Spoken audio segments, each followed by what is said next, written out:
ಇದು ಬಸವನ ಬಾಗೇವಾಡಿ ಪಟ್ಟಣದ ಓಂ ನಗರದಲ್ಲಿರುವ ಕಾಳಿಕಾಮಾತೆ ದೇವಸ್ಥಾನ. ಈ ದೇವಸ್ಥಾನದಲ್ಲಿ ಅತ್ಯಾಕರ್ಷಕವಾದ ದೇವಿ ಮೂರ್ತಿ ಇದೆ. ವಿಶಾಲವಾದ ಪ್ರಾಂಗಣ. ಈ ದೇವಾಲಯಕ್ಕೆ ನಿತ್ಯ ನೂರಾರು ಜನ ಭಕ್ತರು ಆಗಮಿಸ್ತಾ ಇದ್ದಾರೆ.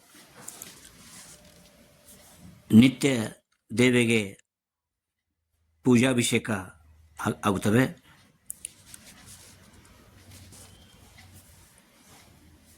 ಇದೇ ದೇವಸ್ಥಾನದ ಪಕ್ಕದಲ್ಲಿ ಇರುವಂಥ ಭವನದಲ್ಲಿ ನಿತ್ಯ ನೂರಾರು ಕಾರ್ಯಕ್ರಮಗಳು ಆಗ್ತಾನೇ ಇರ್ತವೆ.